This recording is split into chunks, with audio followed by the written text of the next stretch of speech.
I stared at the email from HR, reading it for the fourth time to make sure it wasn't a mistake. Executive Strategy Director. Base salary increase of 85%, performance bonus structure, stock options. My hands were shaking as I closed my laptop, already dreaming of surprising Ken with a celebration dinner. I'm Avery, and until today, I've been a mid-level corporate strategist, living in my husband's family's shadow. 5 years of marriage taught me to keep my successes quiet, but this was too big to hide. I wanted just one moment to feel proud, to celebrate without someone turning it into a family discussion about shared resources. The house was quiet when I got home, which should have been my first warning sign. Ken's car was in the driveway, but the lights were dim. I pushed open the door, designer heels clicking against the hardwood floors he'd insisted we couldn't afford when I wanted them last year. "Ken, I have amazing news!" The words died in my throat as I rounded the corner to our dining room. Ken wasn't alone. His parents, Esther and Tony, sat at our table like a panel of judges. A stack of papers lay before them. My stomach dropped. I'd seen this setup before, usually when they wanted to discuss someone else's financial obligations to the family. "Surprise!" Ken stood up, grinning like he'd planned something wonderful. "Mom and Dad came over as soon as I told them about your promotion." I froze. "You knew about my promotion?" "Tyson called me this morning to congratulate us," Ken said, pulling out a chair for me. "Sit down, honey. Mum's been working on something special." I sank into the chair, my celebration champagne dreams evaporating. Esther smiled, but it didn't reach her eyes. She slid a printed document across the table. "We've put together a family budget," she announced, tapping perfectly manicured nails against the paper. "Now that you're moving into an executive position, we need to discuss how to optimize your new income for the family's benefit."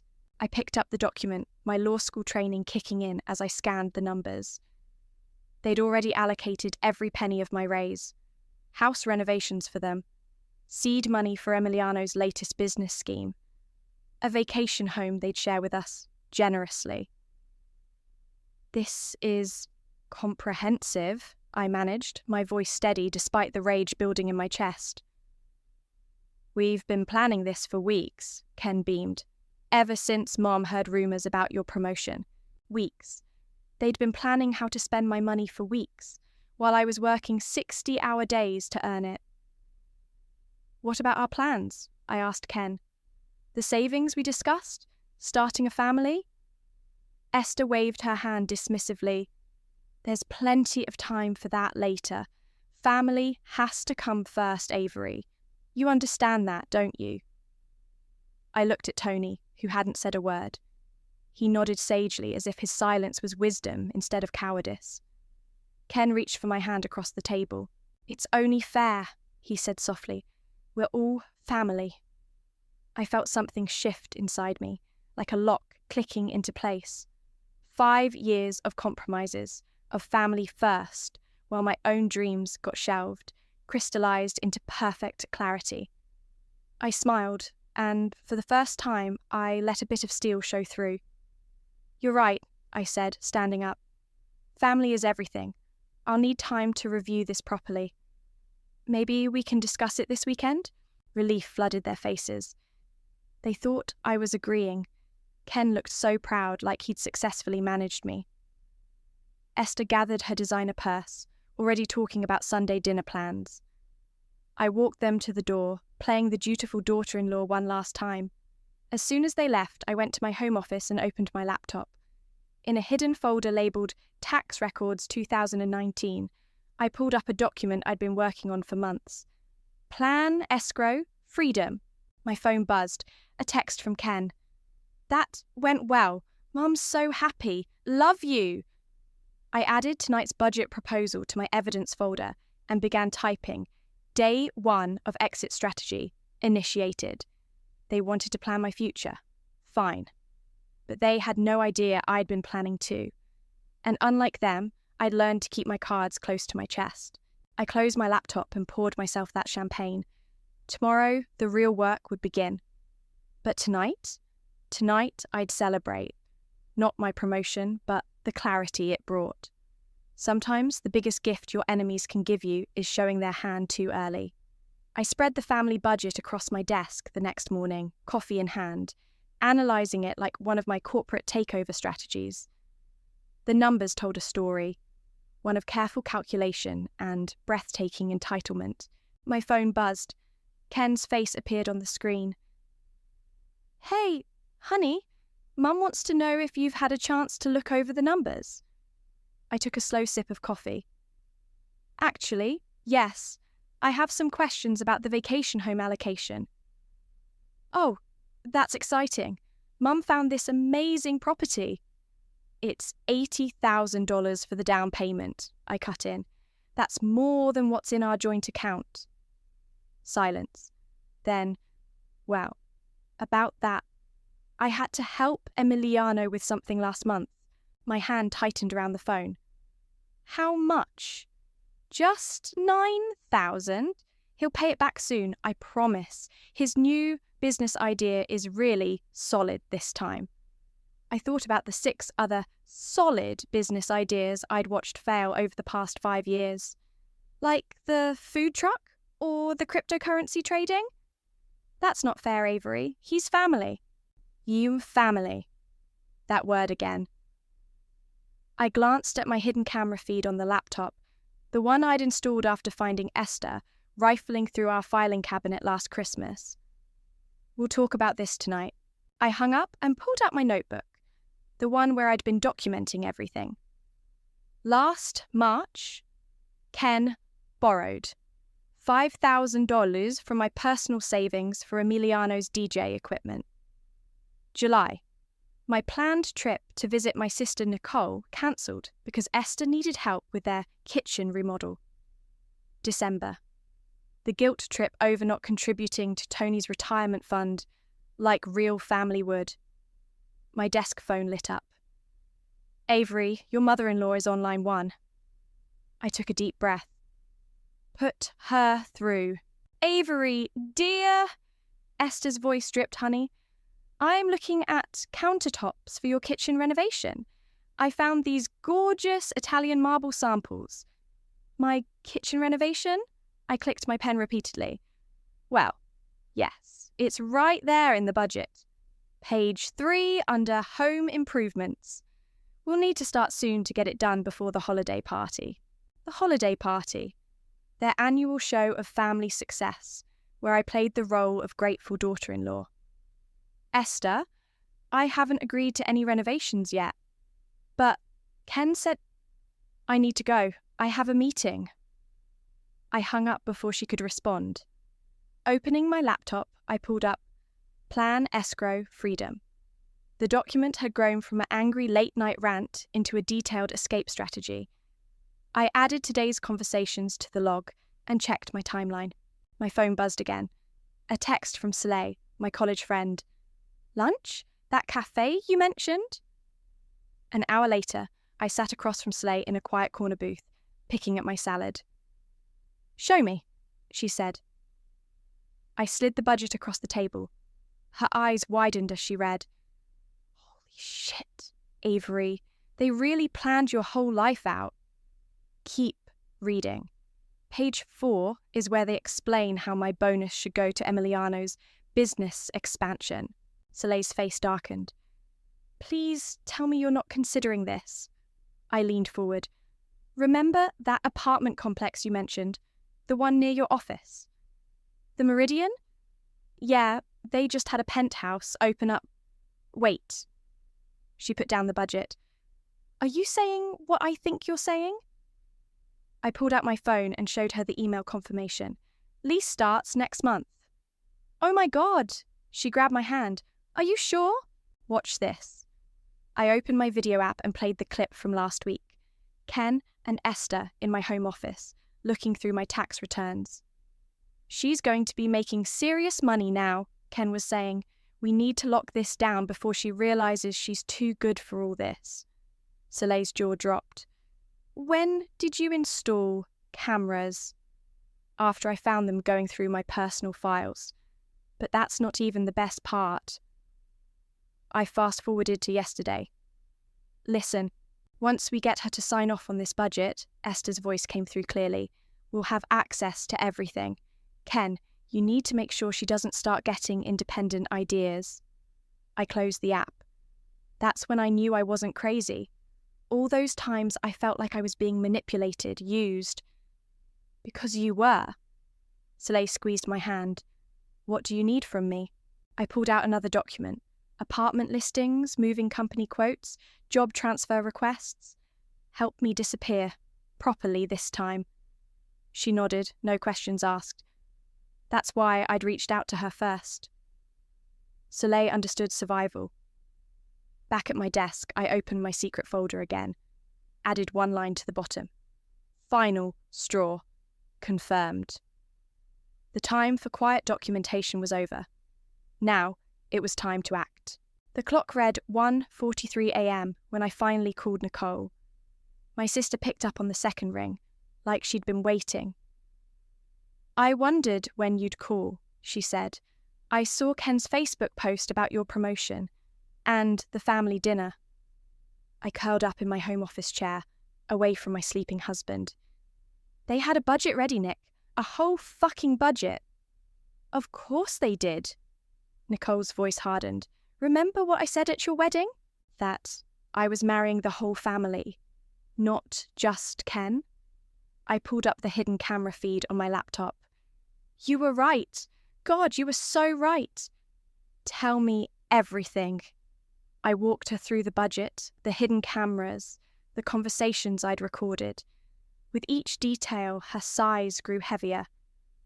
Remember Christmas 3 years ago? She asked. When Ken convinced you to skip Mum's funeral because Esther needed help with their holiday party. He said Mum would understand, that she'd want us to keep the peace. My throat tightened. I never forgave myself for that. I never forgave him, Nicole said. Or you, for a while. I know. I clicked through more footage. But that was the first crack, wasn't it? When I started seeing things clearly? What are you watching? Ken, in my office last week. I pressed play. The footage showed Ken methodically going through my desk drawers, pulling out financial documents. He took photos of everything. My tax returns, investment statements, even my new contract. Bastard, Nicole whispered. What are you going to do? I'm already doing it. I switched to my email, showing the confirmation for a P.O. box rental. Remember that job offer I got last year? The one Ken said would destroy our family dynamic? The executive position in the city? I called them back. Turns out they still want me. I paused. It's 3 hours away. Silence filled the line. Then, holy shit, Avery, you're really doing it. I have to. Look at this. I forwarded her the bank statement showing the $9,000 withdrawal. Ken's been funneling money to Emiliano for months. Small amounts at first, but getting bigger. Does he think you're stupid? He thinks I'm family. I spat the word, which apparently means I'm an ATM with a pulse. A noise from the hallway made me freeze. After a moment, Ken's snoring resumed. I need you to do something for me, I said quietly. Can you come visit next week? I need a witness when I'll be there Tuesday, Nicole cut in. Text me the details tomorrow. And Avery, delete this call from your phone. After hanging up, I turned back to my laptop. The camera feed showed new footage from earlier today. Esther in my kitchen with Ken. She's being difficult about the budget, Esther was saying. Maybe we moved too fast. She'll come around, Ken replied. She always does. Besides, where else would she go? I clicked ahead to their conversation about renovation plans, about how they'd already scheduled contractors, about how they'd use my bonus to cover the deposits. My phone buzzed. A text from Emiliano. Hey, sis, coffee tomorrow? Got some exciting news. I bet you do, I thought, screenshotting the message for my records. Another piece of evidence for my growing file. Opening my banking app, I started the process I'd been researching for weeks. New accounts, different bank, separate city. The kind of accounts Ken and his family would never find. A floorboard creaked behind me. I quickly switched screens as Ken appeared in the doorway, sleepy-eyed and tousled. "Everything okay, honey? It's late." I smiled, the same smile I'd been perfecting for 5 years. "Just finishing some work emails. Go back to bed." He shuffled forward, kissed my head. "Don't work too hard. Mum wants us over for breakfast tomorrow to discuss the kitchen plans." "Can't wait," I lied, watching him leave. Once he was gone, I pulled up my calendar. Nicole's visit was marked in red. 6 days. 6 days to finish setting everything in motion. I opened one final email from Soleil, containing lease papers for an apartment in her building.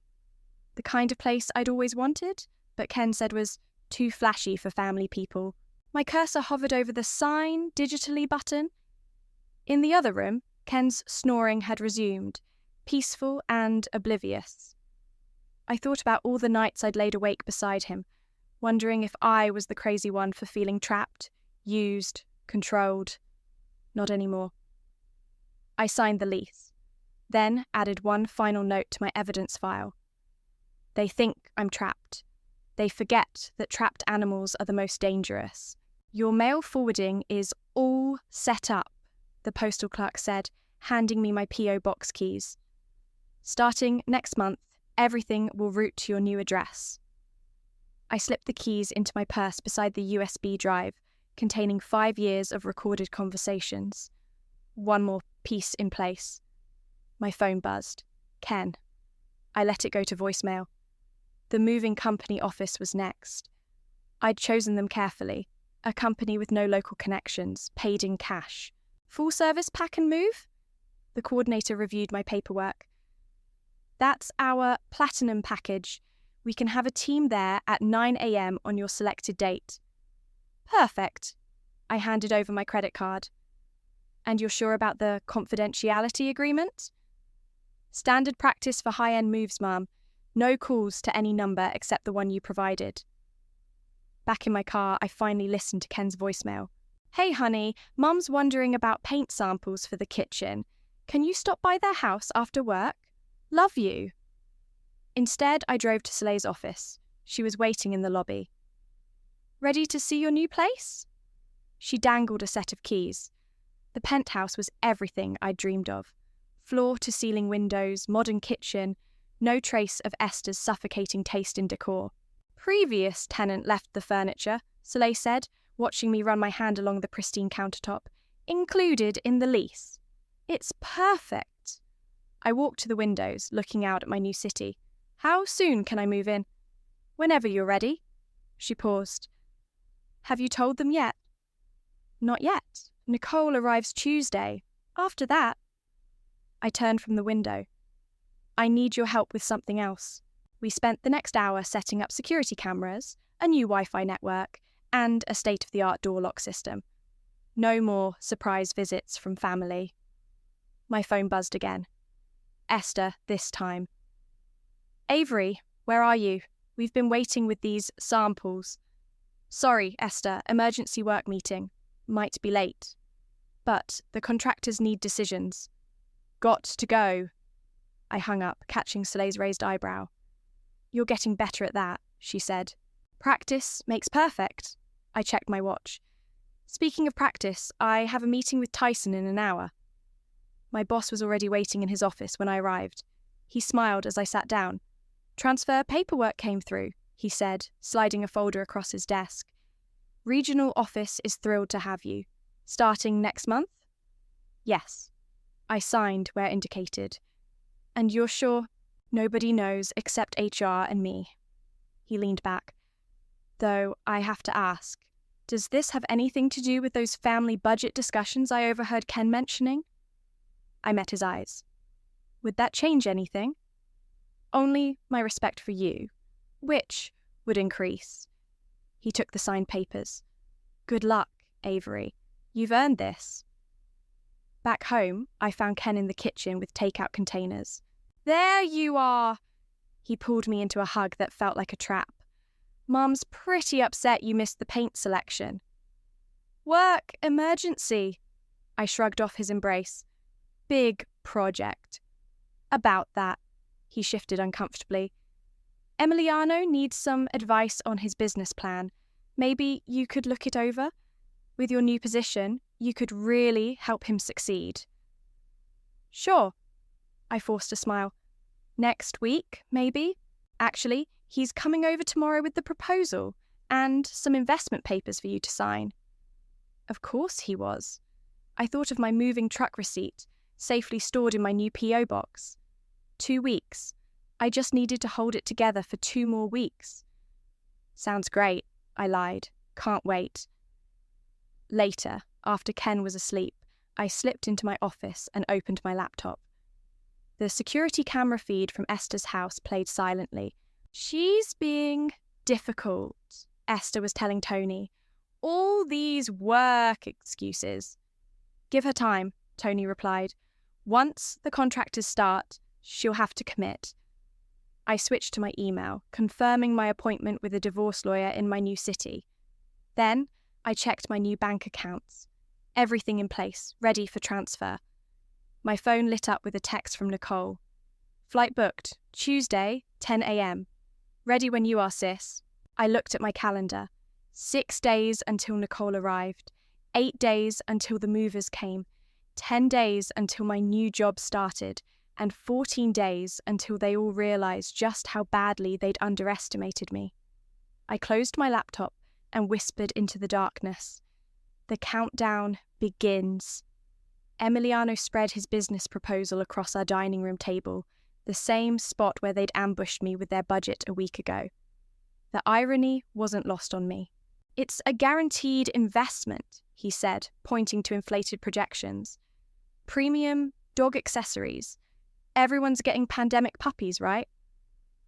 I flipped through the papers, noting the $50,000 startup costs. And you need my signature because, well, he grinned. Ken mentioned your promotion.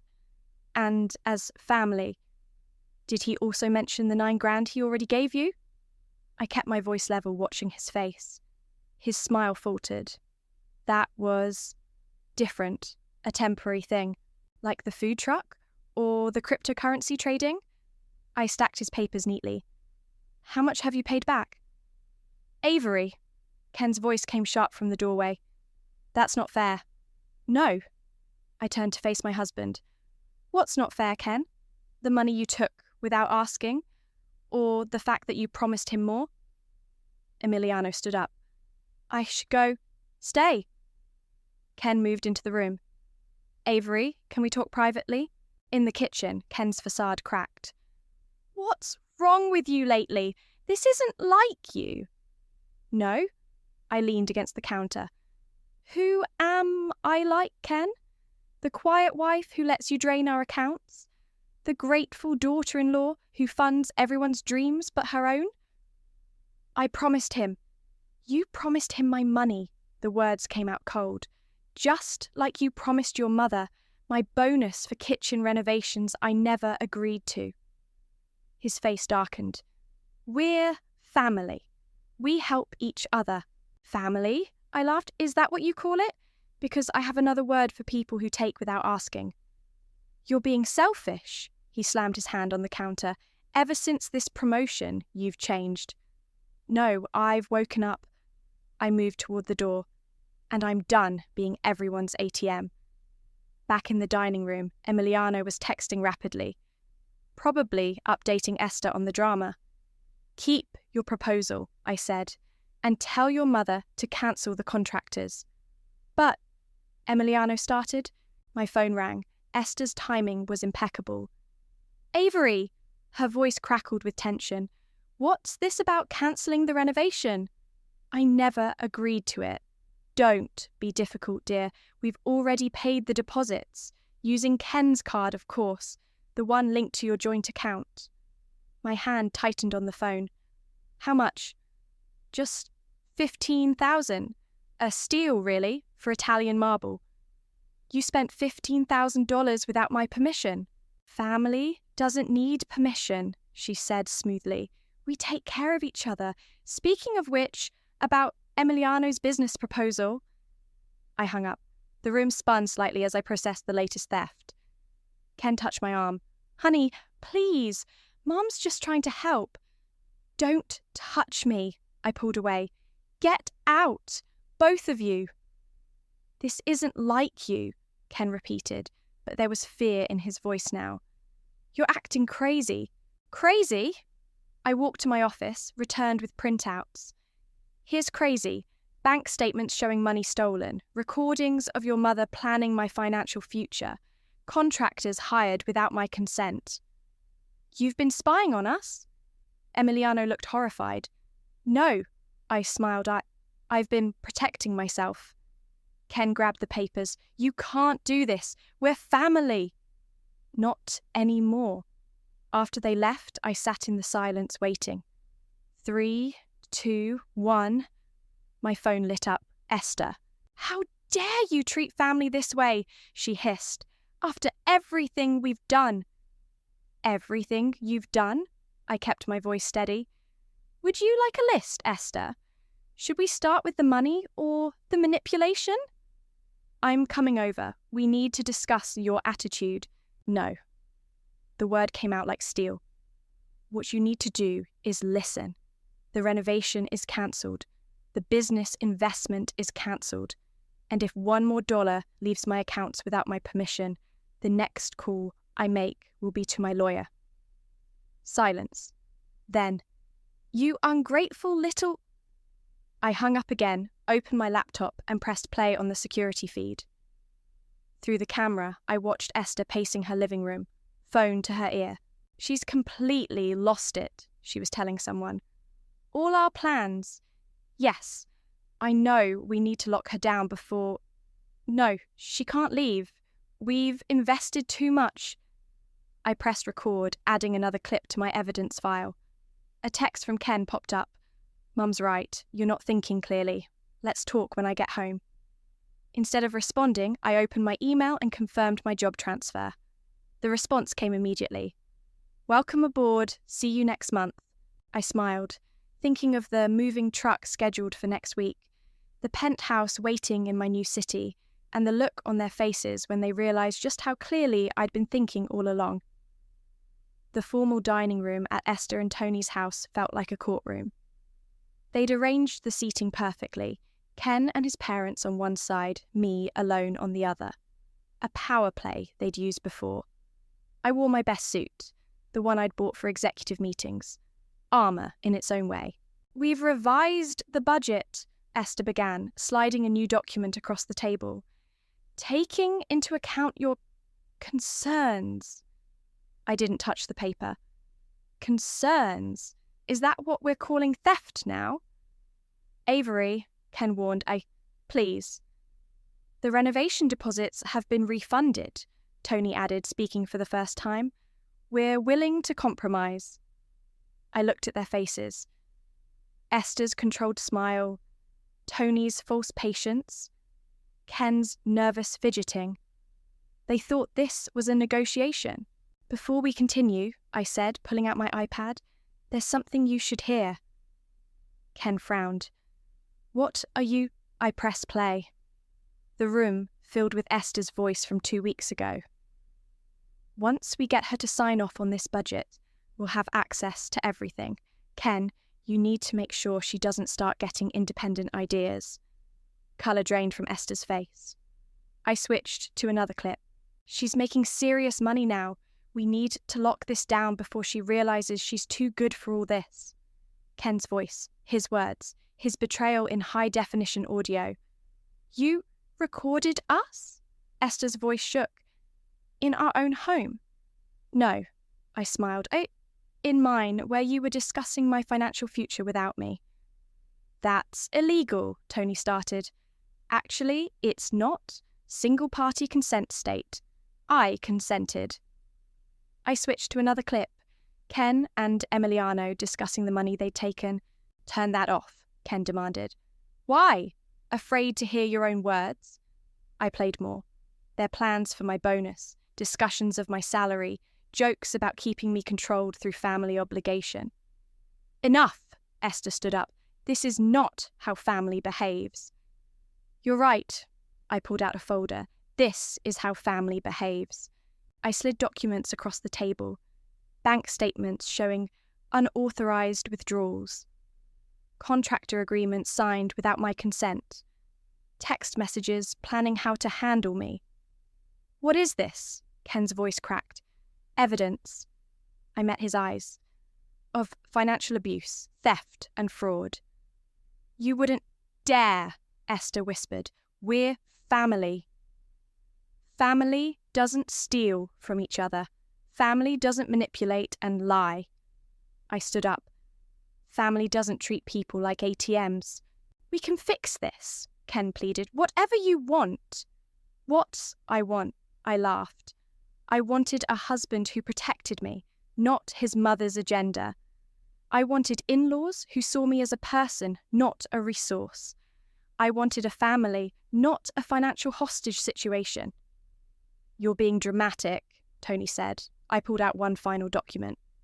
No, I'm being strategic. Something you taught me, Esther. Always have a backup plan, right? What is that? Ken reached for the paper. My new job contract. Executive position, different city. I watched their faces collapse. Starting next week. Silence fell like a bomb. Esther's hands trembled. You can't leave, she said. The family needs therapy. I stood up. And a lesson in consequences. I'll call your boss, Ken threatened. Tell him what? That your wife outsmarted you? That your family's financial abuse backfired? I picked up my iPad. I'm sure Tyson would love to hear all about it. Maybe we could play these recordings for him. You planned this, Esther accused. All of it. Yes, I smiled. I learned from the best, didn't I? You taught me how to plan, manipulate, control. I just used it better. We'll fight this, Tony said. With what evidence? The budget plans showing how you intended to take my money? The recordings of your schemes? I walked to the door. Face it, you taught me too well. Avery, please. Ken followed me. We can work this out. I love you. I turned to face him one last time. No, Ken. You love what I provide. There's a difference. What about family? Esther called after me. I paused at the door. Family respects boundaries. Family supports dreams. Family loves unconditionally. I looked back at their shocked faces. You're not family. You're just people who tried to own me and failed. The door closed behind me with a satisfying click. In my car, I pulled out my phone and sent 2 texts. To Nicole. It's done. See you tomorrow. To Soleil. Start the moving truck clock. I'm ready. My phone exploded with messages from Ken and his family. I blocked each number methodically, like cutting strings from a puppet. They thought they'd trapped me. Instead, they'd taught me how to escape. Nicole arrived exactly when the moving truck pulled up. Perfect timing. Ken was at work, probably still reeling from last night's revelations. Ready? She asked, watching the movers file into the house. Almost. I handed her a list. Help me check these boxes off? We moved through the house like ghosts of my past life. The movers packed everything I'd marked. My clothes, my books, my office equipment. Everything else could stay. I didn't want remnants of Esther's taste in my new life. My phone buzzed. Emiliano. You're making a huge mistake, his text read. Mum's crying. Ken's a mess. I showed Nicole the message. She snorted. Funny how they only care about feelings when they're losing control. The doorbell rang. Through the security camera, I saw Esther on the porch. Don't answer it, Nicole warned. Oh, I will, I smiled. One last time. Esther burst in as soon as I opened the door. What are these trucks? What are you doing? Moving? I gestured to the movers carrying boxes. Pretty self-explanatory. You can't... She stopped, seeing Nicole. What is she doing here? Supporting my sister, Nicole said coolly. Like real family does. Esther's face reddened. I'm calling Ken. Go ahead. I handed a mover another box. He can't stop this either. We'll fight you, Esther threatened. For everything. Everything. I pulled out my phone, played another recording, her voice discussing how to manage my assets. Want to explain this to a judge? She paled. You wouldn't. Try me. I stepped closer. I learned manipulation from the best, remember? Ken's car screeched into the driveway. He ran in, panic on his face. Avery, stop! We can talk about this. We did talk. I pointed to the movers. Now I'm acting. But the renovation, Esther started, is cancelled. I handed her a paper, along with your access to my accounts. Ken grabbed my arm. You're my wife. Not for long. I pulled free. Check your email. My lawyer's contact is there. Lawyer? His voice cracked. You can't be serious. Actually, I am. I nodded to the head mover. Everything marked? Yes, ma'am. Loading the last boxes now. Esther made one final attempt. Think about what you're throwing away. All our plans. Your plans, I corrected. For my money, my life, my future. I turned to the movers. We're done here. This isn't over, Ken warned. Actually, it is. I pulled out an envelope. My keys, my ring, and this? I handed him a bank statement. Shows the exact amount you and Emiliano stole. Pay it back or my next call is to the police. You're bluffing, Esther said. Nicole laughed. Try her, please. I walked through the house one last time. Ken and Esther following like lost puppies. Where will you go? Ken asked. What about us? There is no us. I reached the front door. There never really was. Just you, your family, and your plans for my money. We can change, he pleaded. Too late. I stepped outside. 5 years too late. The moving truck was loaded. Nicole waited in her car, engine running. One final act remained. I turned to face my soon-to-be ex-husband and his mother. You know what's funny? You taught me everything I needed to escape you. The planning, the secret keeping, the strategic thinking. We loved you, Esther said. No, you loved using me. I walked to my car. My contribution to this family, making sure you can never use me again. Ken stepped forward. Avery, please. Goodbye, Ken. I got into my car. Tell Emiliano his business proposal is as dead as this marriage. As I drove away, I caught a last glimpse in my rearview mirror. Ken and Esther standing in the driveway, finally powerless. Nicole followed in her car and the moving truck behind her. My phone buzzed one last time. Tony. You're making a mistake, his message read. Family is forever. I pulled over at the city fountain where Ken had proposed 5 years ago. Taking off my wedding ring, I held it up to the sun. Such a small thing to represent such big chains. The fountain splashed peacefully as I dropped the ring into its depths. Nicole pulled up beside me. Ready for your new life? She asked. I got back in my car, looking at the ring-shaped tan line on my finger. It would fade, just like the memories of this place. More than ready, I said, and drove toward my future, leaving the past drowning in the fountain behind me. The morning sun streamed through my penthouse windows as I reviewed the final divorce papers. Clean break, no contests, thanks to the mountain of evidence I'd collected. Ken's signature looked shaky on the dotted line. My doorbell rang. Soleil with coffee and bagels, our new morning ritual. Mail came, she said, dropping a stack of envelopes on my counter. Including this gem. I recognized Esther's handwriting immediately. The letter was thick, probably full of guilt and manipulation. I dropped it unopened into my special drawer, the one labelled past mistakes.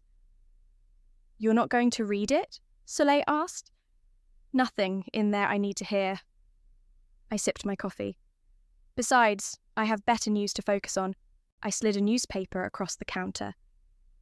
The business section featured a familiar face. Emiliano being led away in handcuffs. The headline read, "Local entrepreneur charged with investment fraud." Karma's a beautiful thing, Soleil grinned. Think Ken was involved? According to Nicole's detective friend, Ken knew everything. I pulled up my email. Which explains this. The message was from Ken's company. Due to recent revelations of financial misconduct, they fired him. Soleil's eyes widened. Turns out companies don't like it when you help your brother scam investors. I closed my laptop. Or when you steal from your wife. My phone buzzed. Nicole. Turn on the local news, she said without greeting. Channel 8. The TV flickered to life, showing Esther and Tony's house. Police cars lined the driveway. Following the investment fraud investigation, the reporter said, authorities are questioning family members about their involvement in multiple financial schemes. I muted the TV. Well. That's not all, Nicole continued. Remember their kitchen renovation? The one they tried to force me to fund? Contractor reported them for writing bad checks. Apparently they'd been doing it for years, using other people's money to cover the gaps. The irony wasn't lost on me.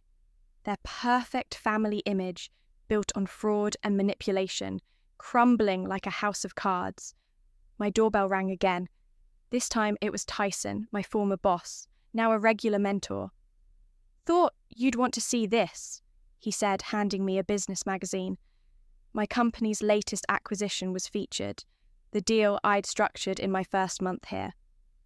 Page 6, he pointed. They're calling you the new face of corporate strategy. Not bad for someone who was supposed to just fund family vacations, Soleil quipped. My phone lit up with texts. More news about Ken's family. Their carefully constructed facade was shattering publicly, spectacularly. You know what's funny? I said, watching the muted news coverage. They thought controlling my money meant controlling my life. And instead, Tyson raised an eyebrow. Instead, they taught me exactly how to take control back. I opened my desk drawer, pulled out one last envelope. Which reminds me. Inside was a check. The exact amount Ken and Emiliano had stolen, plus interest. Ken's desperate attempt to prevent the divorce from finalizing. What are you going to do with it? Soleil asked. I picked up my phone, dialed a familiar number. Hi, this is Avery. I'd like to make a donation to the Women's Financial Literacy program we discussed. After finishing the call, I turned to my friends. Seems fitting, using their money to help other women spot financial abuse. Poetic justice? Tyson nodded. Speaking of justice, your promotion came through. Executive Vice President of Strategy. I thought about Esther's budget plan, how they'd tried to allocate my future. Now here I was, allocating their consequences instead. My phone buzzed one final time. A text from Ken. Please, we can still fix this. I've changed. I showed Soleil the message. She rolled her eyes. Some people never learn. No, I agreed, blocking his number permanently. But I did. I walked to my windows, looking out at my new city. Behind me, the TV showed Esther being questioned by reporters, her perfect mask finally cracking. You know what they say, Soleil said, joining me at the window. Success is the best revenge. No, I smiled, thinking of all the women who would learn from my story, all the future attempts at control that would be spotted and stopped. Justice is the best revenge. Success is just the bonus. The morning sun caught my ring-free hand as I raised my coffee cup. To karma, I said, and to family. The kind we choose, not the kind that chooses us. Soleil and Tyson raised their cups too, while on the TV behind us, the empire of manipulation continued to fall, one news report at a time.